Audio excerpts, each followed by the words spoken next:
الحمدللہ رب العالمین والصلاة والسلام علی سید الانبیاء والمرسلین اما بعد فاعوذ باللہ من الشیطان الرجیم بسم اللہ الرحمن الرحیم الصلاة والسلام علیکہ یا رسول اللہ وعلی آلہ واصحابہ یا حبیب اللہ۔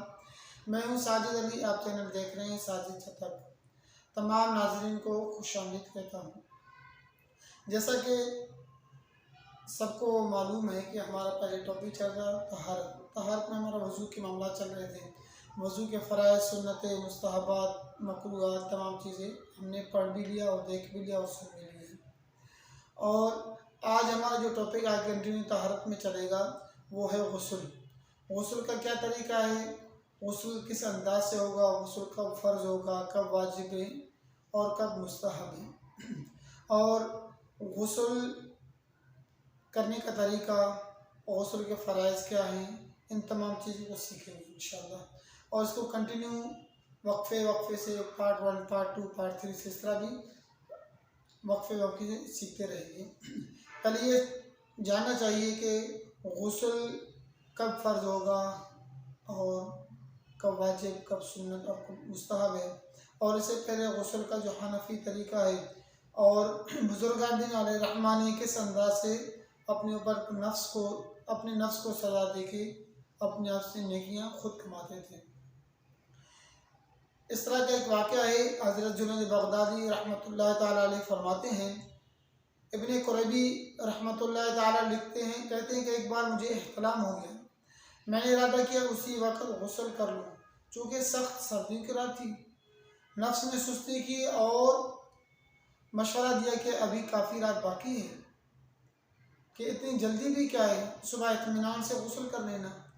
میں نے فوراً نفس کو انوکھی سزا دینے کے لیے قسم کھائی کہ اسی وقت کپڑوں سمیت نہاؤں گا اور نہانے کے بعد کپڑے نچوڑوں گا نہیں، بلکہ اور اپنے بدن پر ہی کپڑوں کو خشک کروں گا۔ چنانچہ میں نے ایسا ہی کیا۔ باقی جو اللہ تعالیٰ کے برگزیدہ بندے ہیں، جو اللہ تعالیٰ کے ولی اللہ ہیں، اللہ تعالیٰ کے دوست ہیں، وہ ایسا ہی کرتے ہیں، یعنی اپنے نفس کو ڈھیل نہیں دیتے، بلکہ سرکش ہونے سے بچانے کے لیے اسی ٹائم ان کو ایک انوکھی سزا دے کے اپنے آپ کو گناہوں سے محفوظ رکھتے ہیں۔ پیارے بھائیو، ہمارے اسلاف نے ہمیں یہی سکھایا کہ ہم کس انداز سے اپنے نفس کو سزا دیں، ان کو کس انداز سے مطمئن کریں، کس انداز سے اپنے آپ کو گناہوں سے بچاتے ہوئے نیکی کی طرف گامزن کریں۔ اس مرتبہ کہ سرکار نامدار مدینہ کے تاجدار صلی اللہ تعالیٰ علیہ وسلم کا حدیث پاک بھی ہے، اس گھر میں فرشتے داخل نہیں ہوتے۔ 3 چیزیں فرمایا ہے۔ نمبر 1، جس گھر میں تصویر ہو۔ نمبر 2، جس گھر میں کتا ہو۔ اور جس گھر میں جنب یعنی جس شخص پر غسل فرض ہو گیا ہو، اس گھر میں فرشتے داخل نہیں ہوتے۔ ان اشخاص کے لیے لمحہ فکریہ ہے کہ جن پر غسل فرض ہونے کے بعد وہ پوری رات سوتے رہیں، یہاں تک کہ صبح اٹھنے میں سستی کر کے نماز بھی قضا کر ڈالتے ہیں۔ اللہ تعالی ہم سب کو ان تمام گناہوں سے بچنے کی توفیق عطا فرمائیں۔ پہلے اس نے غسل کرنے کا نیت، یعنی غسل بغیر زبان ہلائے دل میں اسی طرح نیت کیجیے کہ میں پاکی حاصل کرنے کے لیے غسل کرتا ہوں، یہ نیت ہے ان کی۔ پھر غسل کس طریقے سے کرنا ہے، پہلے دونوں ہاتھ پہنچوں تک 3 بار دھوئیں، پھر استنجے کی جگہ دھوئیں، خواہ نجاست ہو یا نہ ہو۔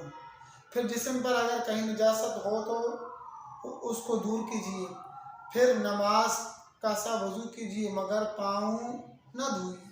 ہاں، اگر چوکی وغیرہ پر غسل کر رہے ہیں تو پاؤں دھونے میں کوئی حرج نہیں۔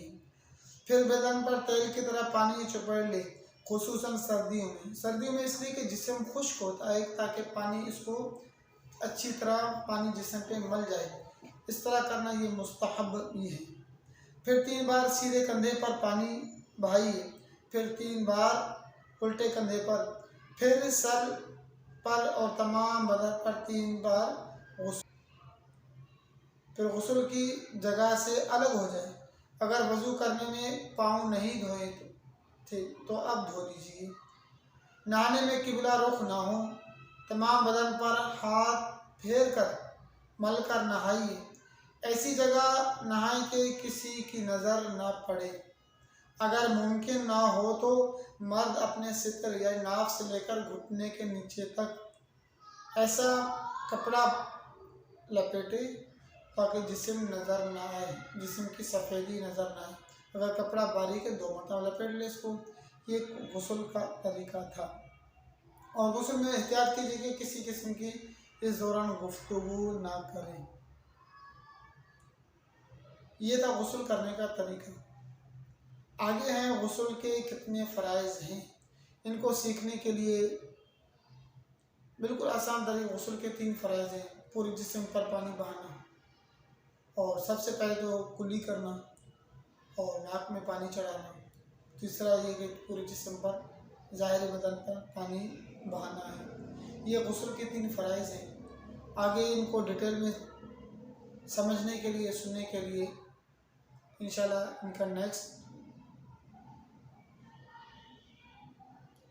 ان کا اگلا پارٹ 2 میں آئے گا کہ غسل کے میں 3 فرض جو ہیں ان کا ڈیٹیل کیا ہے، کس انداز سے کلی کرنے میں احتیاط کرنی ضروری ہے، ناک میں پانی چڑھنے میں کس انداز سے احتیاط کرنی ضروری ہے، اور پورے جسم پر پانی بہائے تو کون کون سی جگہ کی احتیاط کرنے کے لیے یہ ضروری ہے۔ ان تمام چیزوں کو سننے کے لیے، دیکھنے کے لیے ہمارے چینل کو لازمی سبسکرائب بھی کریں اور بیل آئیکن کے بٹن کو پریس بھی کریں۔ اللہ تعالی ہم سب کو صحیح معنوں میں پاکی حاصل کرنے کی توفیق عطا فرمائے، بالخصوص ہم سب کو گناہوں سے پاک رہنے کی توفیق عطا فرمائے۔ السلام علیکم ورحمۃ اللہ وبرکاتہ۔